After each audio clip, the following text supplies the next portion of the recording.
Boom, what's up, everybody? This is the McAllister's podcast coming to you live on the radio, YouTube, RSS, Spotify, Wave. I'm your host, always, Coleman McAllister. Jesus Christ, I was just saying before the episode, this goddamn desk, it's driving you all probably as insane as it's driving me, so I apologize. But yeah, I honestly, I've been meaning to do this episode for a couple days now, but I'm telling you, like the day I was going to record an episode, I came home and discovered that the internet was done. Yeah, apparently the jackass who set it up last time didn't do it right. So today a guy came in and fixed it all up. So we're here, we're back, we're live. Quite a few things I wanted to talk about today. Just kind of, it's always kind of weird, because I feel like I haven't done an episode, I feel like, in a little bit. Well, I guess we did the Sailor Boys one. But we haven't really done an episode, like, talking about current events. Because, like, I feel like it's just, like, a week or two goes by and, like, nothing happens, right? And then, like, and then you get back on the airwaves and you're like, or, you come back. It's, like, a Friday and it's like, oh, shit, like, 4 things have happened in the span of, like, 24 hours. So, like I said, I wanted to talk about this earlier, but we're at least at the top of the week. It's still fresh, so let's get into it. The first big piece of news I wanted to discuss, something that if you are like me and live in the state of Iowa, I'm sure you've all heard and are hopefully excited about. That is Kim Reynolds' decision to not seek a third term. All I gotta say is this, I guess, the first thing I'll say before anything, sorry, this goddamn desk. The first thing I'll say before anything is I feel like this just proves how much more effective people's voices are than voting, right? You have a guy. I mean, I've talked about this plenty of times, so I won't get into it too much, but we have a governor. We have a governor who was not elected into a position. She was not elected into her position. She was literally handpicked by Terry Branstad when he left office and set in place of him. So she was not even put into her position by a vote, which, obviously being an anarchist, I don't really, I don't think voting actually really works. There's true democracy can never be achieved, right? Even if that was a good thing. But despite that, she didn't even get in with those means. She literally just came into her forefront. She was just literally placed into our hands. And we have been dealing with this for the last, 8 years almost? 8 years. Yeah, because I think it was 2017 that she got put in there. So anyways, this is just huge news. This is something that I think a lot of people have been just hoping for. And so I guess let's get into the reason. So, I mean, we talked about a couple episodes ago how she was going to be faced with protests at UNI. She didn't go. So, I think she's probably been aware for a while now that, like, a lot of the citizens in the state are not happy with the job that she's been doing. Rightfully so. But this thing that came out, let's see, when did it come out? Updated on April 10th. So, okay, so was that literally the day that she... I don't have my calendar pulled. I think that... So it either came out on Friday or Monday. I thought it came out, Thursday or Friday of last weekend. I thought it came out Thursday, but maybe it came out the same day that she ended up resigning. But anyways, let's just look at this. Let's look at this beautiful chart. Now you see, the U.S., United States of America. Every state is green except one in the middle. Why is that? Well, it turns out that this is a poll that was conducted about the approval ratings of all 50 governors in this state. And guess what one? Just guess what one got dead last.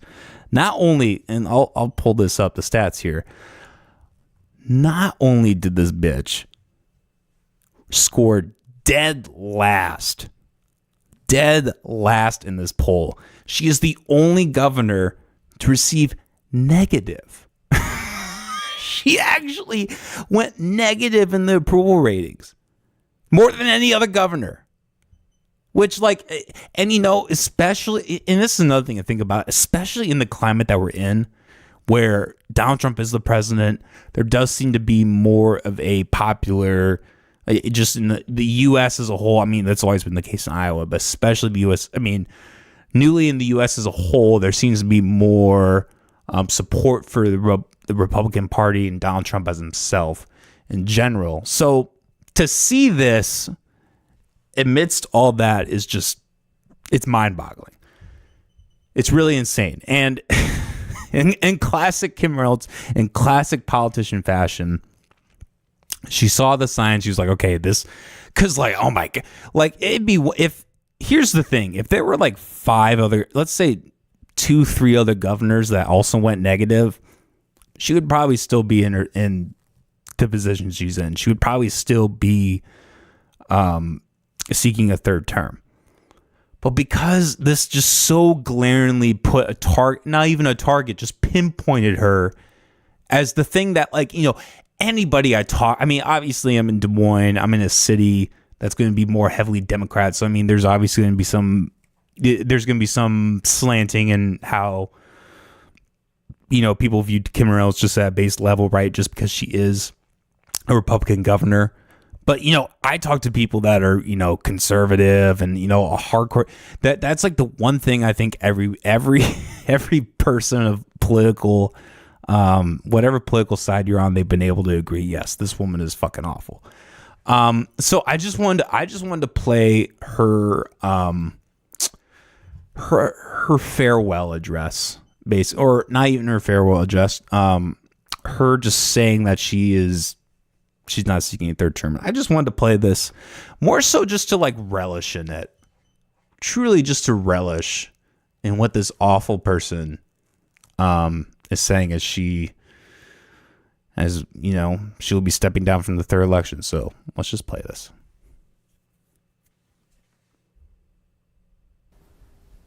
Serving as your governor has been the greatest honor of my life, an opportunity that not so long ago I never could have imagined. When I first entered public service in the Clark County Treasurer's Office, I never expected that one day I would have the privilege of leading this great state. That might be true. And I never would have imagined the things that we would accomplish together. But Iowa is a place where anything is possible. You know what's so funny about this? Like she, in like the pauses of her, when she's speaking, her facial expression just still goes to bed. She's like, I don't know if you guys saw that right back there, but that's have the full heart and a place where anything is possible, and I am forever grateful for the trust that you have placed in me. Today I want to share a personal decision with you, one that was not made lightly, but comes with a full heart and a deep sense of gratitude. I think it was pretty After light. a lot of thought, prayer, and conversations with my family, I have decided that I will not seek re-election in 2026. This wasn't an easy decision because I love this state and I love serving you. But when my term ends, I will have had the privilege of serving as your governor for almost 10 years. You serve yourself. That, as lieutenant governor and state senator. This public service has been an incredible journey, one that I wouldn't trade for anything. But as Iowans know, family is everything. And through the years, my parents and my husband, Kevin, our daughters and our grandchildren have stood by my side, supporting me through every challenge and every victory. And now it's time for me to be there for them, to help them through the next stage of life, to watch every track meet and basketball game. You know, this almost kind of, and we can honestly just stop it here because if I can even control the goddamn thing, we can just stop it there because I mean that's basically it. I mean, I watched, I shouldn't even say I watched the whole thing. I think that's really as far as it got. But you know, this, I mean, I think this was worth watching because I think it's just a subtle reminder of how disingenuous this woman is. The day after or maybe even the day of, this poll comes in and we clearly see how awful this woman is doing in the polls, she uses her family as an excuse. And that's really kind of, I mean, it'd be one thing if there was some, I mean, maybe there's some genuineness to it. Like, you know, being someone in government, being a politician, like, yeah, that definitely takes time away from your family for sure. And I don't know anything about her family. Maybe her family's great. Who knows? I kind of doubt it, but who knows, right? I'm not going to like shit on them. I don't know who they are. I have never seen them speak, so I'm not going to put that on them, right? But I mean, just to use the people who you supposedly love and care about in your life and kind of use them as a shield to say, this is really the reason why I'm dropping out. It shows to just how fake this person is. And look, I'll go a step further. I'll even go a step further in saying, I think if Kim Reynolds, if what she said in that video was true, that it was her joy and her duty to serve Iowans, she should have resigned today or Friday, I guess. That day she should have resigned. If you are a public official and you actually care about what the people think, about what the people you're serving think, and you can clearly see that they are dissatisfied to the point where you're the lowest ranking governor in the state, the good thing to do would be to resign. And look, at the end of the day, this is a win, right? This is a win that this woman's stepping down. On the Unhinged episode posting Wednesday, I know me and Lolo kind of got into it about, you know, if things are actually going to get better, if they're going to get worse. I stand by. I do think that this is going to get better. I do think things are going to get better for the state of Iowa, because you have to look at this, right? If you and this is the beauty of the day and age of social media, right? I mean, you know, what I've done on this podcast, what we've done on the Unhinged podcast, talking about Kim Reynolds over and over and over again. You know, that force of people, I'm not even saying I'm like a powerful podcast by any means, but you know, there's so many other people like me who are like constantly putting pressure, have been putting pressure on this woman for years, showing her that, hey, you're actually a scumbag and you're a tyrant and you don't give a fuck about the people in Iowa. The fact that precedent has been set, and that she is actually taking action, she is actually resigning, that's so hopeful in my mind. And I don't see it going where we're going to get, because we will probably get another Republican. Here's the thing. I mean, it's going to be bad either way, right? But like, I think having a Democrat, I think if we did go Democrat in Iowa, that would be a disaster. I think it was DeGier, the last government election. She couldn't even give a stance on cannabis, which is, I mean, that's just really alarming. Like, you know, we live in a state that is surrounded by other states that's where it's legalized. It's like, really, you can't just say like, oh yeah. And you know, not only that, the agricultural opportunities that are in the state for that. I mean, God, we already kill it with ethanol and corn and everything. I mean, if we brought cannabis into this market, I mean, this state would be booming. I mean, look at even from their perspective, right? Like, I don't believe in taxation. I think taxation is theft, but like, it is objectively true that if they, you know, put taxes on that product, they would make a shit ton of money. But I mean, this is the reason why Kim Reynolds hasn't done. I've said this before, because she has so much money in her pocket from, you know, the alcohol industry or whatever adversaries to that market. It's so profitable. It's so much more profitable to her than to do the right thing and to legalize something like cannabis.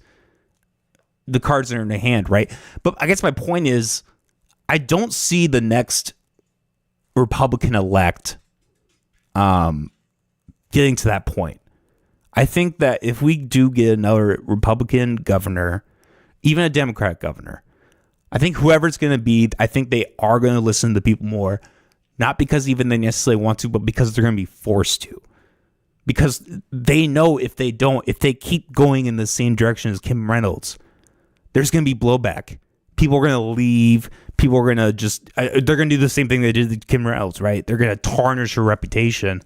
I mean, I'm surprised if she's even gonna be able to live in the state, to be honest.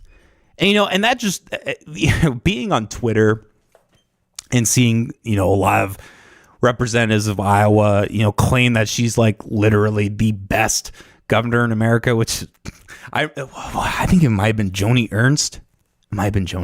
Or no, it was the congresswoman for Iowa. She posted a tweet where she was like, Kim Reynolds is like the best governor in America, and my comment got like 10 6 7 likes. I was like, actually the actual opposite happened. It's literally the opposite of what you're saying is what happened. That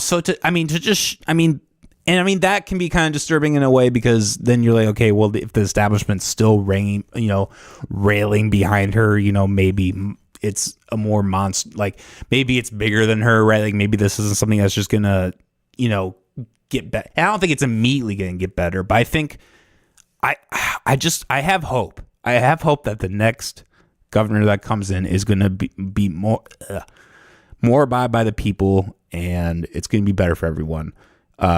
Honestly, regardless of if they're Republican or Democrat. I don't think you should. I mean, I just don't participate in voting, period. But I do think if we got a Democrat governor in the state, it would be disastrous, not only for the campus thing, like I just mentioned, but it would increase taxes. It would increase the cost. Like every time, like these cities that are going to shit, they all have one thing in common, and that's that they have a Democrat governor or Democratic government.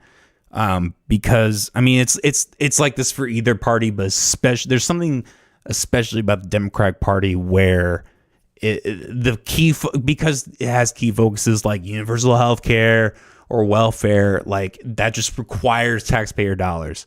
Like a Democrat governor can never sell you the idea that things are going to be cheaper and we're going to have these government programs. It goes one or the other way.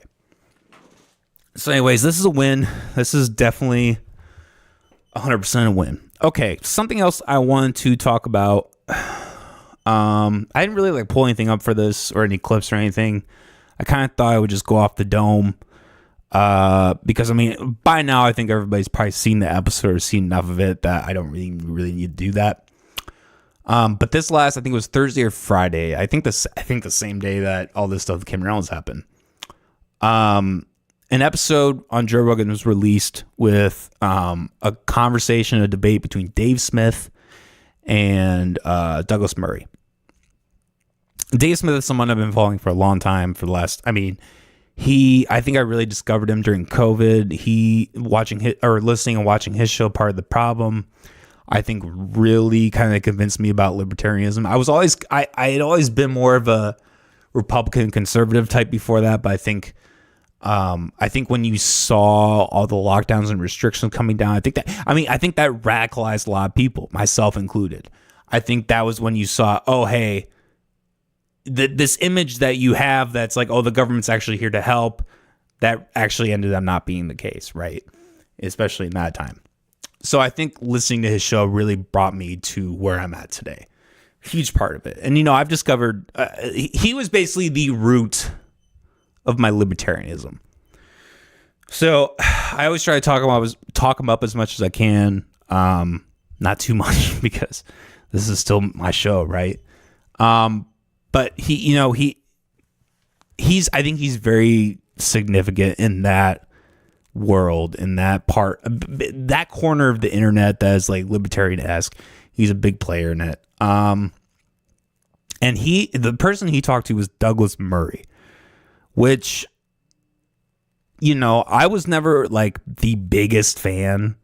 I know like when what was it? It was like the Sam Harris and Jordan Peterson debates on religion. That was like one of the few good things one of the few things from Sam Harris I actually really enjoyed was like, and just him. There are just some moments where he just owned Jordan Peterson. I remember there was a moment, I don't even remember what the topic was or what the statement was, but he made some kind of like, he just made some like blow. I mean, similar to what Dave did, like he just landed a blow at Jordan Peterson. and people cheered because it was like, oh wow, like this is actually a really good point. And Jordan Peterson flipped out. He's like, why are you laughing? Why are you laughing at me? Which is kind of similar to how Douglas Murray did him. But I think later on Douglas Murray kind of hopped in. Maybe he was a little more skewed towards Jordan Peterson. I do think he's religious, so there's that. But anyway, one of the moments that I really liked about Douglas Murray is when he went on Lex Friedman, and Lex Friedman asked him to straw man something or steel man something, and he refused. He was like, and to this day, because he asked that question every episode, and I agree with his original assertion, which he was like, I just refuse to do that. I refuse to straw man. I refuse to steel man. Because look, I mean, let's think of this.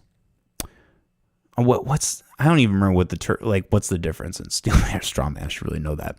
But let's say steel man the position for pedophilia. Nobody in good conscience can do that. Nobody can morally sit here and be like, yes, I'm going to make an argument for pedophilia. And I know I'm taking the most extreme example, but his point in that interview is there are just some points that aren't deemed that, are not worth that. And I think the fact that he was able to call that out on the show, I mean, it was one of my favorite moments. I was like, fuck yes, Douglas Murray, you finally called this stupid little nerd out for his stupid questions about straw manning and how much you love and all that stupid shit. But look, it came to this debate talking about the thing that was so crazy about it is I'm not the first one to say this, right? It's the first 40 minutes was just about expertise, which, it's really kind of interesting because it really trashed his credibility, from the get-go, Douglas Murray's. From the get-go, I think I remember seeing the comments as in the first 5 minutes and he's already lost, because it was just such a shitty point. It's you're going to call out the host and the guest within the first minute of the podcast. That's how you're going to start this debate. And it'd be one thing if it was if he was being adversarial and actually had something to back it up. Right. But it wasn't, it was just I went to I got my PhD or whatever, and Dave Smith is the comedian. That was the whole thing. He's like, why are comedians talking about this? And then I was like, it's just weird, right? Just things like that. That's really all he had to bring to the table. But I think in a way I don't want to say it was positive. It almost positively kind of shed the light on what the main problem is when it comes to things like Israel or just really just government in general. Is this is really, I think this really is the differentiator between the political class, the academic class, and people like me.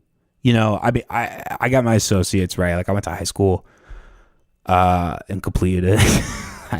the B minus average. But I think people like me who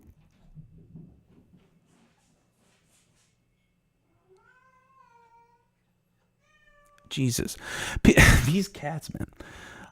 People like me who are that cat just totally threw me off. And I'm live too. I can't even edit this out. People like me who aren't academically, don't have that academic compass, but I'm still a smart guy, right? I still know my shit. I'm not a genius, but I still know it. I'm an American citizen, right? There's no reason that I shouldn't be able to have that. I shouldn't be able to have a discussion. And that was his point, ultimately, in that. All right, guys, we'll be right back. Dude.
What?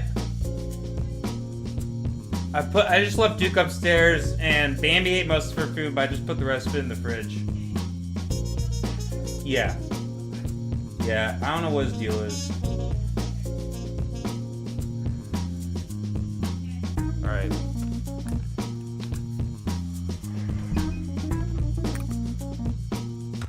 Okay, guys, we're back. I'm telling you, animals rule the world. Still better than kids, though. Okay. But anyways, so I think the main thing that this starting out the interview like that highlighted is just where that class of people comes from.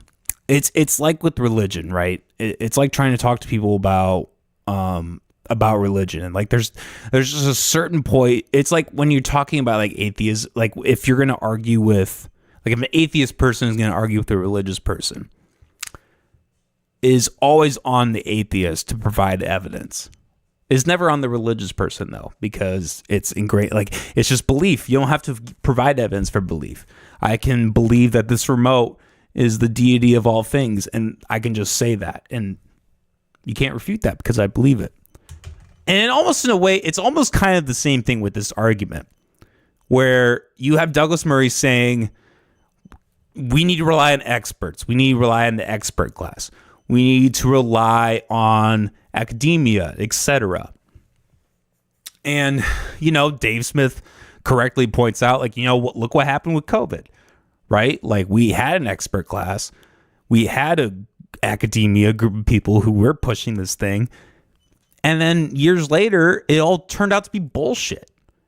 And that, like they said in the episode, like that leads people to think, what else is bullshit?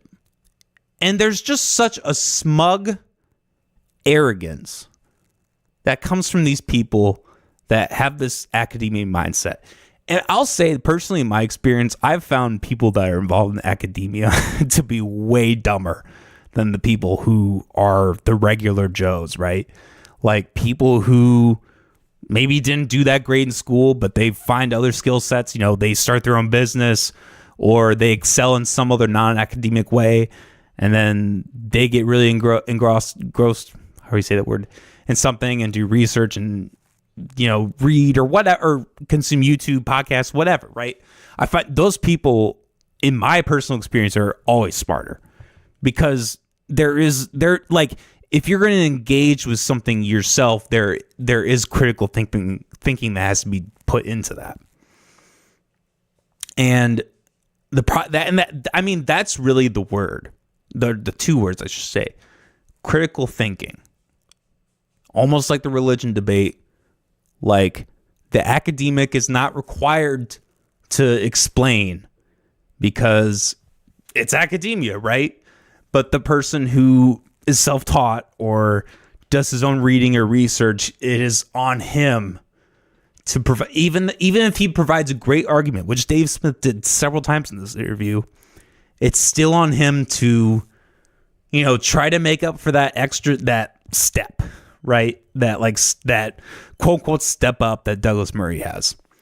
And, I will say I'm not super, like, I've heard Dave talk about it, I've heard others talk about it, like, Daryl Cooper and people like that. But like beyond that, like, I'm not, I wouldn't consider myself an expert or even like remotely knowledgeable on the conflict of Israel, like Israel-Palestine, like that goes back so many years. Like I'm not going to even say I'm remotely like that. But it's always interesting to me. It's always interesting to me that these people who I once had a lot of respect for, who have now fallen into we're just going to go for it. We're just going to have Israel's back because we need to or whatever. None of those people ever, I have yet to hear a good argument for the actions that Israel is taking. I have yet to hear one. I've heard a lot. That's even kind of thing. I don't even know if I've even heard that many arguments. Because the argument is always just, you're a buffoon. You're stupid. You're not educated. And that's it.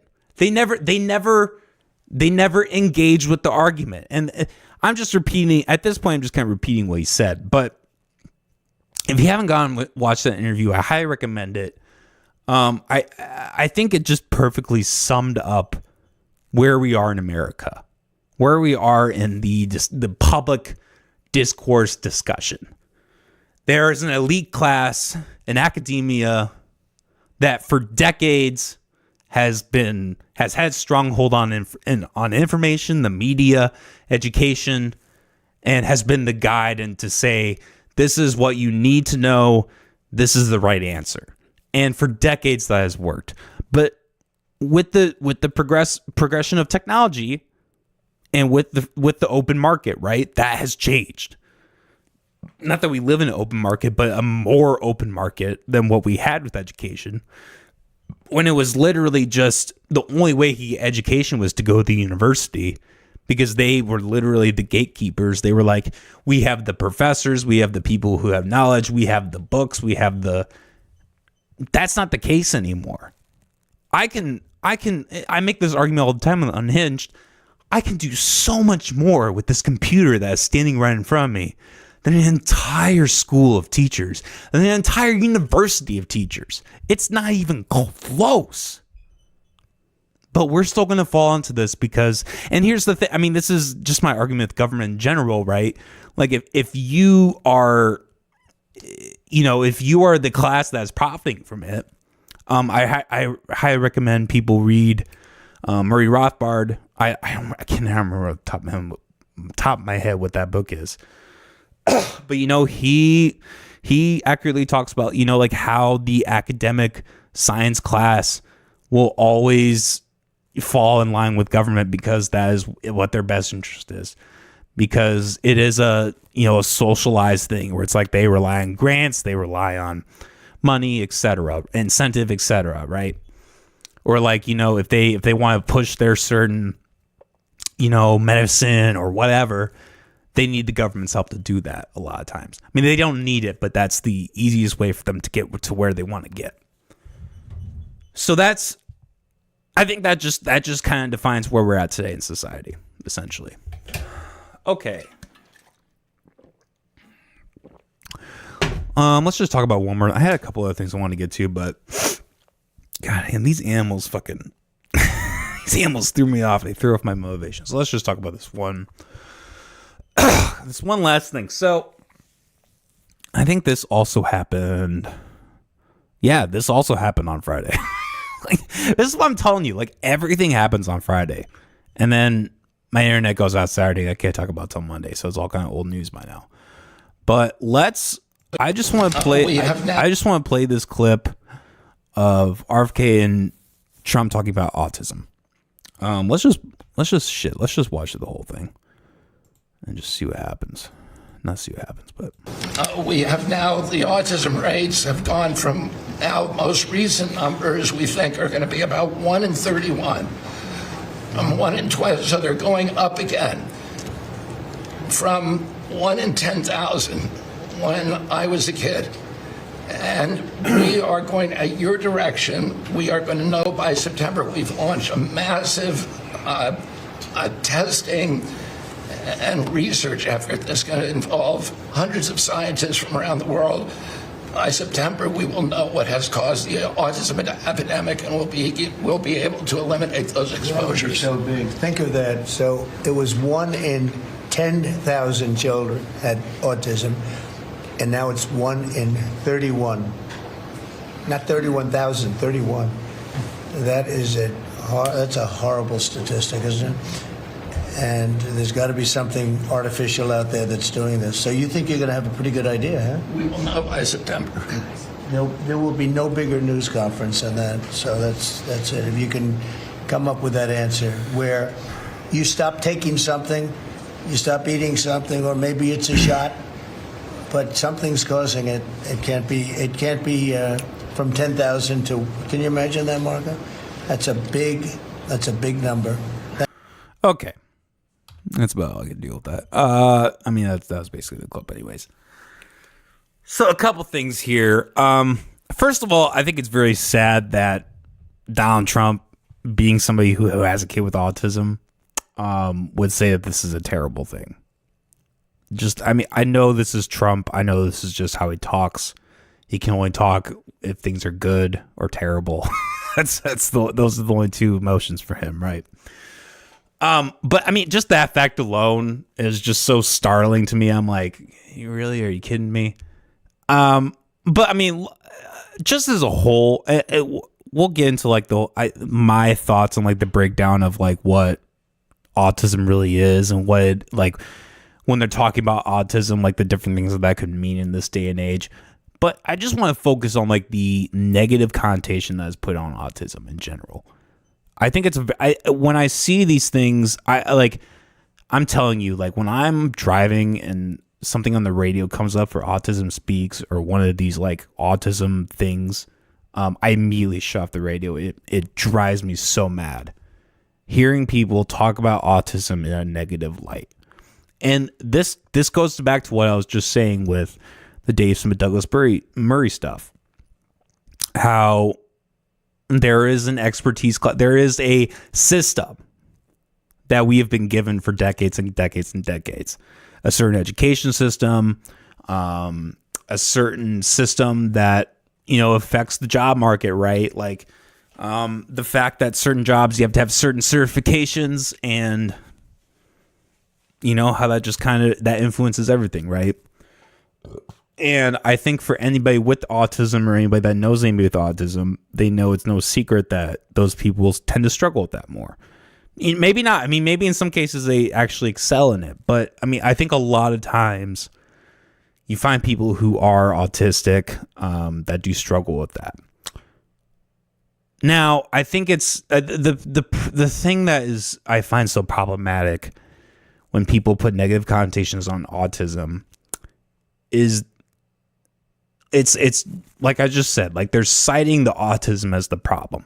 Whereas my argument would be, I think the problem is that we have a system in a society set this way that it does not cater to that. Not like in a way where like I think there should be welfare for autism or like special things or whatever. Like I don't believe that. But like, I think people with autism, they learn in different ways, right? Even the whole idea of like tests and quizzing, like I think with things like ChatGPT and the internet, it's like, is the whole precedent for us like even needing to know and understand all this stuff off the top of our head? Like, is that even relevant anymore? Like I think you can make a pretty argument that it's not. Like me as an adult in everyday life, I've never been like, oh, what did I learn in 10th grade history class that could help me in this situation? Or what did I learn in 11th grade math class? No, that never happens. I pull up my phone and I find it that way. And people think that's lazy. People think that's wrong. And that's stupid. No, that's the world we're living in. You have every right and you have every right to be able to use whatever tools are available to you to maneuver through that. You shouldn't have to rely on this decades, irrelevant education and governmental system we have. So when I see people put negative connotation on autism, it's because that they have that lack of understanding. Number two, I think, and it's been a couple years since I've heard RFK talk on this topic. He did do a Joe Rogan episode where the whole episode was him diving into autism. And it was interesting. I do think he had some really revealing things about it. But here's the thing. When the whole idea that autism is caused by vaccines, I think there is possibly some truth to that in some sense. But I don't think that all these things are the same. I think there's three different things happening right now that all play into autism, or that play into the mass diagnosis of autism. I mean, that's not even getting into the day and age we live in of self-diagnosis of autism. As someone who was diagnosed in the 90s, it pisses me off to see people who have a little bit of anxiety and maybe spent a couple more years than they should have on the computer, and now they have autism. It's retarded. But there are there are three different things that I think about when I think of autism. I think of somebody like me who was born with autism, who from day one showed lack of communication skills. I was nonverbal till the age of 5. I had trouble understanding, my mother would try to communicate with me and she would just have a hard time with it. I had a hard time in school. My first day of school, I had to be taken home because I was running amok. Like there was just, and social cues and social structures. I just had such a lack of, not even understanding, but like the ability to understand that. So there's that from birth. There's this other thing that RFK Jr. is talking about where they have taken kids who are from the ages of 2 and up, and there's data to suggest that they get the vaccine, and then later the parents report that they're doing things like walking on tippy toes, or I don't remember the other ones, but I remember specifically the walking on tippy toes thing. Like they develop certain behaviors from a vaccine. And I believe that is probably happening. I think to say that is not happening at all is ignorant. Again, going back to the elite class idea, like that's their way of just dismissing anything that goes against their worldview. They're just like, nope, nah, that's not happening. That's not happening. And there's the third thing, this effect that comes from, that comes from this exposure, this overexposure technology. Kids who spend all day on the computer and don't get any kind of social interaction whatsoever and aren't born with something, but develop a behavior, develop an ability to, XYZ, be able to date or have friends or whatever. And that's a third thing. So I think these three groups of people, this is just my theory. I'm not an educator. I'm not a scientist. I'm not a autist and an autist expert, right? But like being someone who is autistic and having known other people with autism and learning what I have about it, that's my best assertion. I think there are three different things that are happening with this. And this is the problem when you have people like RFK Jr. and Trump lumping all these things together, saying this is a problem, saying it's problematic, which is bullshit. Look, man, we have there's probably several more, but I can think of at least 2 different people off the top of my head who are the most successful people on the planet. Mark Zuckerberg, Elon Musk, both memed like crazy. Jeff Bezos, I wouldn't be surprised if he had a little bit of it too. That are billionaires, multi-billionaire successful people who have created companies from the ground up and have given immense amounts of technology, tools, things that have made everybody's lives better, who are riddled with autism. I mean, you still, even those like Joe Rogan interviews where like Mark Zuckerberg actually looks kind of comfortable, dude, the tism comes out, man. And like Elon Musk, oh my God, that guy gets like, that man's very clearly autistic. Like it's a meme basically, right? And these are the most successful people on our planet. And this is Donald Trump just got done working with Elon Musk. And he's going to sit here and say, this autism is a terrible thing. Can you imagine telling that to Elon Musk? And look, I like, as somebody with autism, there's definitely areas in my life that make having autism very challenging. But that's not, I don't believe that that's because of me. I think that's because of the system we live in. The system that was predicated on how people acted before autism was talked about. It's probably true that the rates of autism have risen. I wouldn't deny that. There's probably some kind of, in my case, right? Like there's probably some combination of genetics that like eventually down the line just created this neurological thing, right? Or with the vaccines being created, like that also to some extent created that, right? Like, but then to cite the problem as that, instead of taking an open-minded worldview and saying, hey, maybe the problem isn't that these people have autism. Maybe the problem is our society and our structures are built this way, in a way where they cannot maximize their potential. I think that's the problem. And like I said, when you see people like Mark Zuckerberg and Elon Musk and plenty others who not only live in this world having autism, but have immensely succeeded because of it, I think to then turn around and put negative light on this, it's sick, honestly. When I see stuff like this, it honestly kind of ruins my day. It really does. I'm like, you know what? Like I said, there's definitely aspects about it that are hard, but it's not the autism. It's the fucking society, man. I know it's a hippie thing to say, but it's fucking true.